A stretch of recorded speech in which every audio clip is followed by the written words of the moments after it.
Hi everyone present out there, this is Surendra and welcome back to my YouTube channel.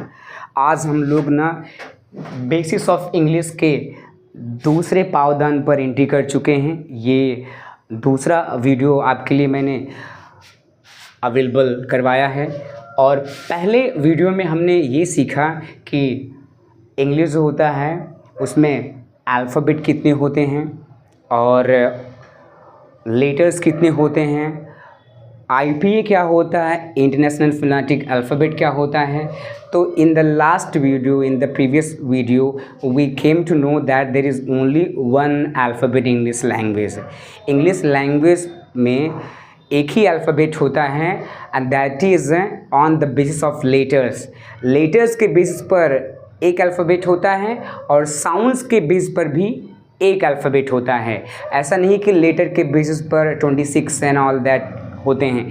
26 letters होते हैं। जब उन particular letters A to Z को मिलाते हैं तो एक ग्रुप बनता है। उन पर्टिकुलर ग्रुप, स्पेशल ग्रुप को हम लोग अल्फ़ाबेट कहते हैं। सिमिलरली जैसे कि इंग्लिश में 26 अल्फ़ाबेट्स ना होकर के 26 लेटर्स होते हैं, इनके ग्रुप को अल्फ़ाबेट बोलते हैं।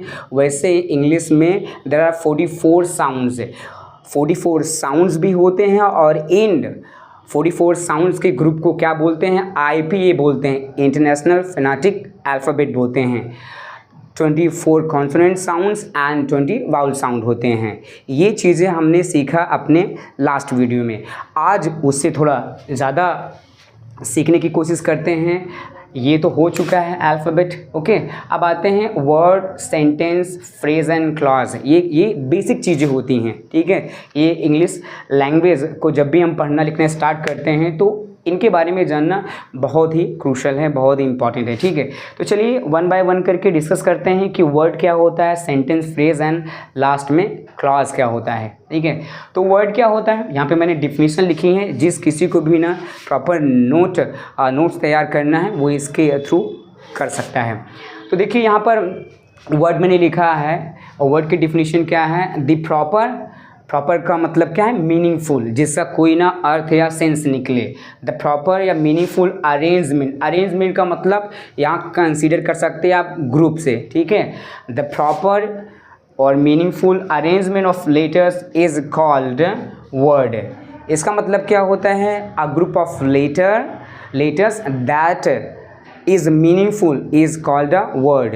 यानी कि बहुत सारे लेटर्स का एक ऐसा अरेंजमेंट जो मीनिंगफुल हो। बहुत सारे आप लेटर्स मिलाइए, ठीक है ना, मोर देन 1 2 3 4 ऐसे करके मिलाइए और उसके बाद अगर उनको मिलाने के बाद एक ग्रुप डेफिनेटली बनेगा। अगर वो ग्रुप का कुछ मीनिंग निकल रहा है, कुछ सेंस में कुछ मतलब निकल रहा है, तभी वो लेटर होगा, नहीं तो लेटर नहीं होगा। आइए देखते हैं कुछ एग्जांपल्स के थ्रू। जैसे देखिए कन्फेस, क्राइम, इन्वेस्टिगेशन, मैंगो। अब कन्फेस का मतलब क्या होता है, जब आप कोई चीज़ ना कोई क्राइम किए होते हैं और उस अपने अपराध को स्वीकार करते हैं तो उस स्वीकारने के सेंस में हम क्या लगाते हैं, कन्फेस लगाते हैं। एक्सेप्ट, अप्रूव, एडमिट, ये सारे सिनोनिमस वर्ड हैं, लेकिन हर एक वर्ड का अपना प्रॉपर मीनिंग है। तो हर जगह स्वीकार करने के सेंस में, एक्सेप्ट के सेंस में हम कन्फेस नहीं लगा सकते हैं। अगर आपने कोई गलती की है, ठीक है, मिस्टेक की है और आपने कोई क्राइम किया है, कोई सिन किया है, कोई पाप किया है, उसको अपने क्राइम, सिन उसको एक्सेप्ट करते हैं, स्वीकारते हैं, तो वहाँ पर हम लोग एक पर्टिकुलर टर्म लगाते हैं, कन्फेस। मीनिंग आ रहा है, क्राइम अपराध होता है, ये भी मीनिंगफुल है। इसमें लेटर्स कितने हैं, 1 2 3 4 5 6 7 लेटर का ये ग्रुप है और जब ये डिफरेंट लेटर्स को मिलाया गया तो एक ग्रुप बना और जब ग्रुप बना तो हम ये देख रहे हैं, ये एनालाइज कर पा रहे हैं कि ये कुछ ना कुछ मीनिंग भी अपने आप में रख रहा है, तो डेफिनेटली क्या होगा, वर्ड होगा। वैसे क्राइम है, इन्वेस्टिगेशन है, 1 2 3 4 5 6 7 8 9 10 11 12 13 इसमें क्या है, कह सकते हैं लेटर्स हैं और जब इन सबको मिलाया गया तो 13 डिफरेंट लेटर्स का एक ग्रुप बना और ये ग्रुप क्या है, मीनिंगफुल है। इसका मतलब होता है जांच पड़ताल, ठीक है। अब एक वर्ड और आया है, मैंगो। मैंगो क्या है, एक फ्रूट का नाम है, ठीक है। तो ये मीनिंगफुल वर्ड है। ये 1 2 3 4 5 इसमें लेटर्स हैं। अब अगर ये क्या है, ये मीनिंगफुल क्यों आ रहा है, क्योंकि इन सारे लेटर का एक प्रॉपर अरेंजमेंट हुआ है, एक मीनिंगफुल ग्रुप बनाया गया है, प्रॉपर अरेंजमेंट है हर एक। जैसे इम्प्रॉपर अरेंजमेंट कैसे होगा, जैसे मान लीजिए देखिए मैं ओ को स्टार्टिंग में कर दूँ, देन एम लगा दूँ, फिर एन, फिर ए और जी, ये भी तो 5 डिफरेंट लेटर्स का ग्रुप है। देख लीजिए ये भी 5 डिफरेंट लेटर्स का ग्रुप है। लेकिन यहाँ पर ये देखिए क्या ये कोई अपने आप में कोई मीनिंग रख रहा है क्या, कोई सेंस है क्या? ऑब्वियसली बिल्कुल नहीं। इसका कोई भी, भले ही ये ना 5 लेटर्स, ये लेटर्स का ग्रुप तो है 1 2 3 4 5 लेटर्स का ग्रुप तो है, लेकिन इसका कोई अपना मीनिंग नहीं है। इसलिए that's why we can't say this group to be a word. एक वर्ड हम इसको नहीं कह सकते हैं। हाँ, ये जो है सेम लेटर्स का ये भी ग्रुप है, लेकिन इसको ये प्रॉपर अरेंजमेंट में है और इस कारण से अपना एक कुछ ना कुछ मीनिंग रख रहा है, इस कारण से ये वर्ड कहलाएगा। ओके, आई होप आपको ये वर्ड तो समझ में आ गया होगा। चलते हैं नेक्स्ट पॉइंट की तरफ। नेक्स्ट पॉइंट हमारा क्या है, सेंटेंस। इसकी डिफिनीशन क्या होती है? डिफिनीशन इसकी ये होती है, जहाँ पर लेटर्स होता है वहाँ पे आप वर्ड कर दीजिए बस। प्रॉपर कहने का मतलब वर्ड क्या होता है, a word is a group of letters that makes a complete sense है। और सेंटेंस में क्या होता है, a sentence is a group of words. Word letter का ग्रुप होता है और जो सेंटेंस होता है वो वर्ड्स का ग्रुप होता है। ठीक है, वही हमारा सेंटेंस कहलाता है। तो देखिए यहाँ पर मैंने यहाँ पे डिफिनीशन भी लिखा है, the proper arrangement of words is called sentence. Is called what? Is called sentence. तो जैसे कि ये वर्ड था वैसे सेंटेंस भी होता है। बहुत सारे वर्ड का ऐसा अरेंजमेंट जो क्या दे, एक प्रॉपर मीनिंग दे। ठीक है, उसको क्या बोलते हैं, हम सेंटेंस बोलते हैं। तो सबसे पहले एक अरेंजमेंट बहुत सारे वर्ड का रहता है, और वो कैसा अरेंजमेंट रहता है, एक अरेंजमेंट मतलब एक ग्रुप बनाते हैं, और वो ग्रुप कैसा रहता है, प्रॉपर यानी कि मीनिंगफुल होता है। उसी केस में क्या होता है, वो सेंटेंस माना जाएगा। बहुत सारे वर्ड को हम मिलाते हैं, उसका ग्रुप बनाएंगे, और ग्रुप बनाने के बाद हम ये देखेंगे कि अगर उसका कोई प्रॉपर मीनिंग नहीं आ रहा है तो वो सेंटेंस नहीं होगा। ठीक है, चलिए एग्जांपल्स थ्रू समझ लेते हैं। यहाँ पे लिखा he works for a bank, वो एक बैंक के लिए काम करता है या बैंक में काम करता है। जब भी आप ये सेंटेंस देखिए, he works for a bank, जब आप किसी के प्रोफेशन के रूप में आप पूछें कि आप क्या करते हैं, व्हाट आर यू या what do you do for you living, रोजी रोटी चलाने के लिए आप क्या करते हैं, तो अपना प्रोफेशन डेफिनेटली बताएगा, I am a teacher, I am a doctor. कुछ लोग ऑफिस, पोस्ट ऑफिस में काम करते हैं, कुछ लोग बैंक में काम करते हैं। तो बैंकर जो होते हैं वो क्या बोलते हैं, मैं एक बैंक में काम करता हूँ। तो यहाँ पर आप हिंदी के सेंस में मत लगाइएगा। ठीक है, क्योंकि में कब लगाते हैं कि जब आप कोई ऐसा प्लेस हो और 3 साइड से वो इनक्लोज्ड हो और ऑलरेडी आप उसके अंदर हो, तब आप वहाँ रूम हो गया, आपका घर हो गया, ऑफिस हो गया, वहाँ पर आप में लगाते हैं जब आप ऑलरेडी रहते हैं। लेकिन वो मार्केट में आपका दोस्त आपसे मिला है और कहता है कि मैं एक बैंक में काम करता हूँ, तो वहाँ पर आप इन मत लगाइए, क्योंकि अभी वो फ़िलहाल के लिए अपना प्रोफेशन बता रहा है, बैंक में बैठकर कोई काम नहीं कर रहा है। ठीक है, तो वहाँ पर इन ना लगेगा, मैं किसी यहाँ फॉल लगेगा, he works for a bank, वो बैंक के लिए काम करता है, बैंक में काम करता है। ठीक है, दूसरा एक सेंटेंस अभी देखिए 1 2 3 4 5 आज जो होता है एक वर्ड भी होता है और ये लेटर भी होता है। ये इंग्लिश अल्फ़ाबेट का फर्स्ट लेटर भी है और एक वर्ड भी है, क्योंकि इसका मतलब एक या प्रति भी होता है। ठीक है, जैसे आई होता है, आई का मतलब मैं होता है, सिंगुलर प्रोनाउन होता है फर्स्ट पर्सन का, वो भी एक ही लेटर का होता है, और वो क्या होता है, वर्ड भी होता है। वो इंग्लिश अल्फ़ाबेट का एक लेटर भी होता है और एक वर्ड भी होता है, कि उसका एक डिफरेंट मीनिंग भी होता है। ठीक है, तो 1 2 3 4 5 यहाँ पर डिफरेंट वर्ड्स हैं, इनको कंबाइन किया गया तो एक प्रॉपर अरेंजमेंट, एक ग्रुप बना मीनिंगफुल। क्योंकि इन सब को देख रहे हैं, जब इनको कंबाइन करते हैं जो ग्रुप बनता है, उस ग्रुप का सेंस निकालने की कोशिश करते हैं, तो डेफिनेटली सेंस निकलता है, मीनिंग आ रहा है। ये बता रहा है, किसी स्टेटमेंट को बता रहा है कि वह एक बैंक में काम करता है। दूसरा वाला क्या है, यहाँ पर देख लेते हैं, he will not resign from his post. 1 2 3 4 5 6 7 यहाँ पे डिफरेंट वर्ड्स से इनको कंबाइन किए तो एक ग्रुप बना, ये शब्दों का समूह बना। और इस शब्दों के समूह को जब एनालाइज करते हैं तो पता चलता है कि ये भी एक स्टेटमेंट को बता रहा है। ये ग्रुप जो है मीनिंगफुल है, कोई न कोई मतलब या अपने आप में मीनिंग या मतलब सेंस रख रहा है, वह अपने पोस्ट से रिजाइन नहीं देगा, इसका मतलब ये आ रहा है। अब अगर ये वाला सेंटेंस देखिए, सेम सेंटेंस ये है, अगर मैं क्या करूं, इसका प्रॉपर अरेंजमेंट नहीं, इम्प्रॉपर अरेंजमेंट कर दूं, इधर का उधर लगा दूं, जहां पर जो चीज़ होना चाहिए सब्जेक्ट वर्ब ऑब्जेक्ट ये सब ना रख करके इधर उधर कर दूं, तो क्या सच में देखते हैं वो सेंटेंस माना जाएगा क्या? चलिए देखते हैं। मैंने बैंक को यहाँ पहले लगा दिया है, फॉल लगा दिया, आ लगा दिया, वर्क लगा दिया और ही लगा दिया। Bank for uh works he works for a bank, इसका तो मतलब निकल रहा है, but bank for uh works ही 1 2 3 4 5 1 2 3 4 5 ये भी 5 वर्ड्स का ग्रुप है, ये भी 5 वर्ड्स का ग्रुप है, लेकिन ये प्रॉपर अरेंजमेंट में है, ये इम्प्रॉपर अरेंजमेंट में, इसलिए ये मीनिंगफुल इसका कुछ सेंस निकल रहा है, इसका बिल्कुल भी सेंस नहीं निकल रहा है। तो ये वाला जो ग्रुप होगा ये सेंटेंस बिल्कुल नहीं है, और ये वाला आपका सेंटेंस माना जाएगा, ये भी सेंटेंस माना जाएगा। आई होप आपको ये सेंटेंस भी समझ में आएगा, बहुत ही इजी होता है। अब ना तीसरे टर्म की ओर अपने चलते हैं। तीसरा जो हमारा पॉइंट वो क्या है, फ्रेज है। फ्रेज क्या होता है? A phrase is a group of words. आप लोग बोलेंगे सर ये तो सेंटेंस की डिफिनेशन है, आगे तो सुन लीजिए। A phrase is a group of words that makes a sense but not a complete of sense, but not a complete sense.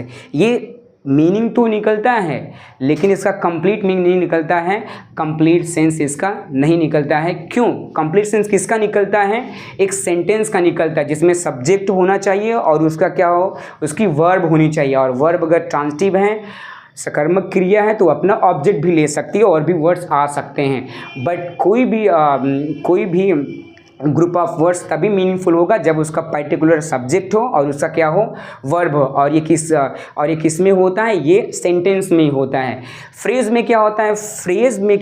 Phrase में ना तो उसका सब्जेक्ट होता है और ना ही उसका वर्ब होता है। इसका मतलब वो कुछ शब्दों का समूह, कुछ वर्ड्स का ग्रुप तो होता है, उस कारण से वो थोड़ा बहुत सेंस देता है लेकिन कंप्लीट सेंस नहीं देता है। ठीक है, उसी को हम लोग फ्रेज बोलते हैं। फ्रेज के डिफरेंट टाइप्स होते हैं, हम उसको पढ़ेंगे किसी एक सेपरेट वीडियो में डिटेल में। टाइप्स भी होती हैं बहुत सारी। ठीक है, चलिए कुछ एग्जांपल के थ्रू समझ लेते हैं। मैंने यहाँ पे लिखा है, इसकी डिफिनीशन भी है, अ ग्रुप ऑफ वर्ड्स दैट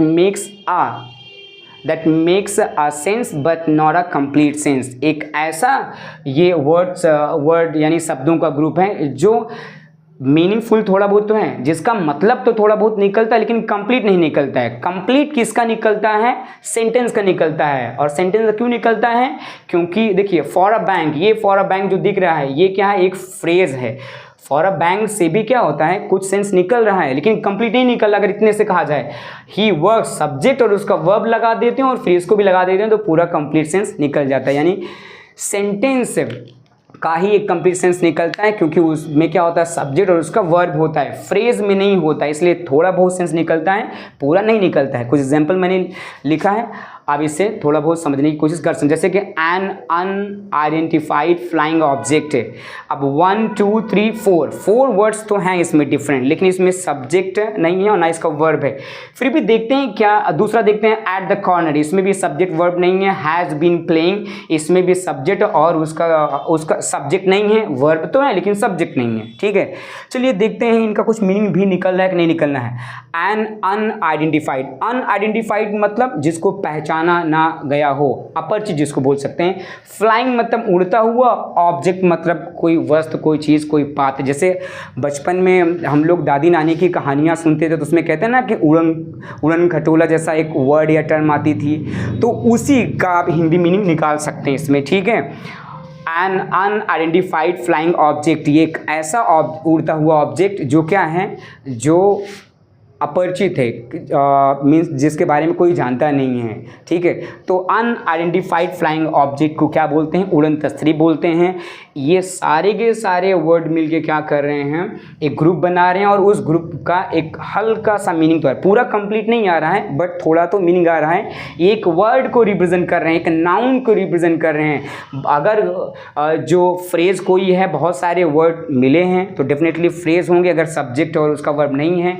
अगर वो उन पर्टिकुलर वर्ड्स के ग्रुप से अगर किसी नाउन का सेंस निकल रहा है तो नाउन फ्रेज होंगे, वर्ब का निकल रहा है तो वर्बल फ्रेज होगा, एडजेक्टिव का निकल रहा है तो एडजेक्टिव फ्रेज होंगे, और एडवर्ब का निकल रहा है तो एडवर्ब फ्रेज हो जाएंगे। इसलिए मैंने कहा है कि फ्रेज जो होते हैं एक बड़ा टॉपिक है, इसको हम डिटेल में डिस्कस करेंगे एक सेपरेट वीडियो में। ठीक है, एट द कॉर्नर का मतलब क्या होता है, कोने में। ठीक है, ऐसे कि ज़्यादातर क्या होते हैं, जो बैक बेंचर्स होते हैं कोने में बैठना पसंद करते हैं। ठीक है, पीछे में भी वो भी कोने में। तो जो स्ट्रिक्ट टीचर होते हैं वो क्या करते हैं कि no student is allowed to have a seat at the corner. In the corner ना होकर क्या होता है, एट द कॉर्नर होता है, कोने में। तो यहाँ कोने में थोड़ा बहुत तो सेंस निकल ही रहा है, और 3 वर्ड्स हैं, तो ये क्या होगा, ये फ्रेज होगा, ठीक है। और फ्रेज में ये फिलहाल के लिए कौन सी फ्रेज है, एडवर्ब फ्रेज है, प्रीपोजिशनल फ्रेज कह सकते हैं। प्रीपोजिशनल फ्रेज ज़्यादातर एडवर्ब फ्रेज होती हैं, ठीक है। अभी आप ज़्यादा दिमाग पे अपने जोर मत डालिए कि एडवर्ब, एडजेक्टिव, नाउन फ्रेज क्या होते हैं, वो हम डिटेल में बाद में सीखेंगे। बट इसका ये 1 2 3 वर्ड्स का क्या है, ये ग्रुप है, और इसका थोड़ा बहुत मीनिंग निकल रहा है, इसलिए ये भी एक फ्रेज है। हैज़ बीन प्लेइंग, खेल रहा है, और हैज़ बीन प्लेइंग खेल रहा है, इसका मतलब हैज़ बीन लगा, इसका मतलब क्या है, ये काम काफ़ी लंबे समय से कंटिन्यू है, ठीक है। प्रेजेंट परफेक्ट कंटिन्यूअस का कुछ तो सीन लग रहा है ये, ठीक है। इससे भी हमको पूरा तो नहीं, अगर ये कह दिया जहाँ ही हैज़ बीन प्लेइंग क्रिकेट है, वह क्रिकेट खेल रहा है, और उसके आगे फिर आपको लगाना पड़ेगा फॉर 2 आवर्स, फॉर 3 आवर्स, तो पूरा कंप्लीट सेंस आएगा। बट सब्जेक्ट भी लगा देंगे तो भी कहीं ना कहीं कंप्लीट हो, ही हैज़ बीन प्लेइंग। कभी कभार बाकी चीज़ें अंडरस्टूड होती हैं। अंडरस्टूड का मतलब ये होता है स्पीकर कोई चीज़ कहना चाहता है और लिसनर को बताना चाहता है, लेकिन अगर स्पीकर को लगता है कि सामने वाला जिससे वो बात कर रहा है और जो चीज़ वो बताने वाला उसको ऑलरेडी पता है, तो वो अपने सेंटेंस में मेंशन नहीं करता है, तो वही चीज़ क्या मानी जाती है, अंडरस्टूड मानी जाती है, जिसको स्पीकर को भी पता होता है और सामने वालों को भी पता होता है। तो कभी कभार टाइमिंग वगैरह जो होती है, इसमें हम लोग प्रेजेंट परफेक्ट, जो भी परफेक्ट कंटिन्यूअस टेंसेज होते हैं उसमें हम लोग टाइम जरूर मेंशन करते हैं, लेकिन टाइम अगर क्या होती है स्पीकर और लिसनर के लिए क्या होती है, अंडरस्टूड रहती है, पहले से पता होता है, तो उसको मेंशन नहीं करते हैं, उसको साइलेंट कर दिया जाता है, ड्रॉप कर दिया जाता है, सेंटेंस से हटा दिया जाता है। तो यहाँ सब्जेक्ट अगर मैं लगा दूँ केवल ही हैज़ बीन प्लेइंग ना, तो भी कहीं ना कहीं मीनिंगफुल आ जाएगा। बट केवल वर्ब है और बहुत सारी वर्ब हैं, ये भी वर्ब है, ये भी है और ये भी है, ठीक है। तो इसको क्या बोलोगे, ये वर्बल फ्रेज है, has been playing. Okay, I hope आपको ये वाला टर्म भी क्लियर हो गया। ओके, चलिए लास्ट टर्म को डिस्कस कर लेते हैं, विच इज़ क्लॉज। क्लॉज क्या होता है, यहाँ मैंने इसकी डिफिनीशन लिखी है, उसके थ्रू समझने की कोशिश करते हैं। A clause is a part of a sentence. इसका मतलब क्या है, क्लॉज जो होता है वो सेंटेंस का पार्ट होता है, ठीक है। कौन से सेंटेंस का पार्ट होता है, एक लॉन्ग सेंटेंस का पार्ट होता है। सर ये लॉन्ग सेंटेंस क्या होता है, लॉन्ग सेंटेंस भी होते हैं। पहले लॉन्ग सेंटेंस को हम लोग क्या बोलते हैं, कंपाउंड सेंटेंस, दूसरे को कॉम्प्लेक्स सेंटेंस बोलते हैं, ठीक है।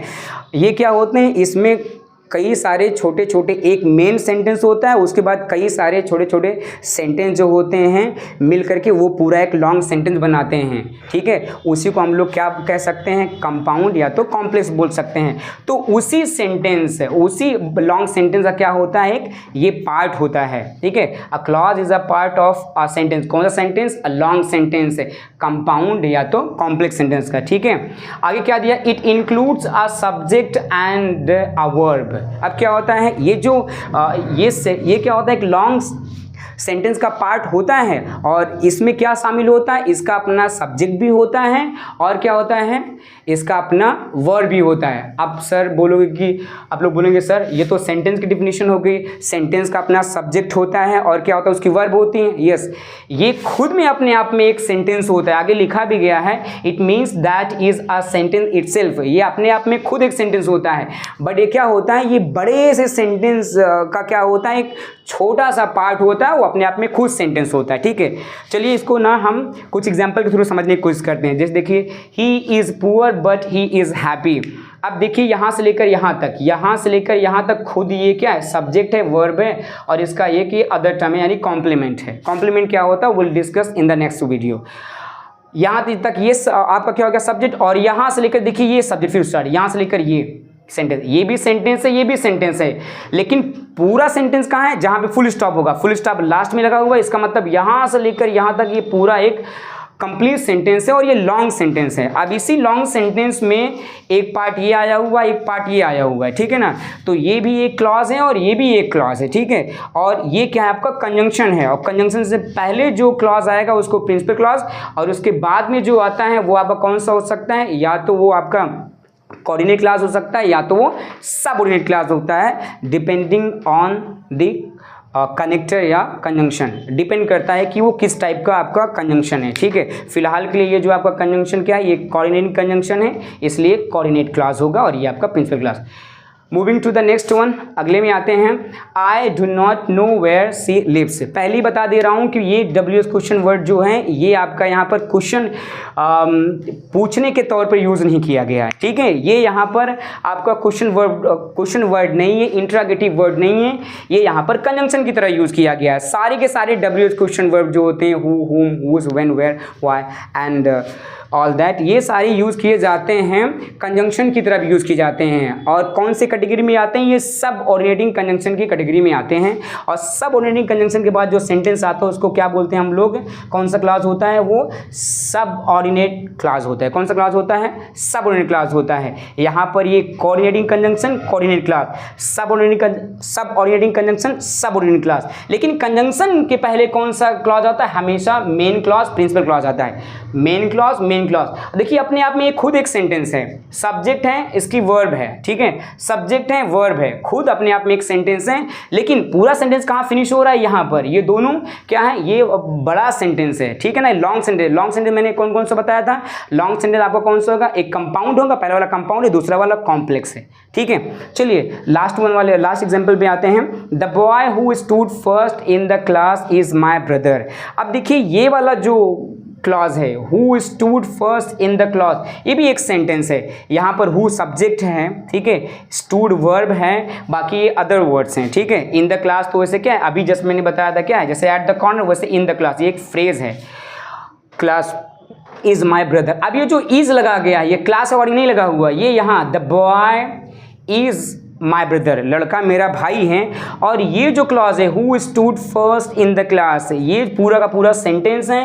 लेकिन ये सेंटेंस ना किसके लिए यूज़ किया गया है? इस पर्टिकुलर जो बॉय है उसको डिफाइन करने के लिए कि कौन सा लड़का जिसने क्या किया, क्लास में क्या किया, फर्स्ट पोजीशन लाई है, प्रथम आया है, वो क्या है? वो मेरा ब्रदर है। तो यहाँ पर ये वाला जो क्लॉज है, यहाँ से लेकर यहाँ तक ये पूरा सब्जेक्ट है, ये सेंटेंस है, सब्जेक्ट, इसका वर्ब, ये अदर वर्ड्स हैं। यहाँ हु से लेकर के क्लास तक जो है ये क्या है? ये एक सेंटेंस है। और ये पूरे बड़े से सेंटेंस का क्या है? ये पार्ट है। अब ये इस सेंटेंस का काम क्या है? ये सेंटेंस ना अपने से आए हुए, ये पहले जो बॉय है ना उसको डिफाइन कर रहा है, एक एडजेक्टिव की तरह काम कर रहा है। यानी कि जो आपका क्लॉज होता है ना, वो और भी बहुत सारे होते हैं। नाउन की तरह फंक्शन कर सकता है एक सेंटेंस, एडजेक्टिव की तरह कर सकता है, अपने से आए हुए नाउन को मॉडिफाई या क्वालिफाई कर सकता है, ठीक है। एडवर्ब की तरह काम कर सकता है, तो नाउन की तरह कोई सेंटेंस बिहेव करेगा तो नाउन क्लास, एडजेक्टिव की तरह बिहेव करेगा तो एडजेक्टिव क्लास, और एडवर्ब की तरह बिहेव करेगा तो क्या होगा? वो एडवर्ब क्लास होगा, ठीक है। सो आई होप कि आपको ये वीडियो पिछले वीडियो की तरह भी बहुत ही अच्छा, बहुत इन्फॉर्मेटिव लगा होगा, ठीक है। मिलते हैं एक और बेसिस ऑफ इंग्लिश के बहुत ही अच्छे और इन्फॉर्मेटिव वीडियो में। Till then take care and bye bye.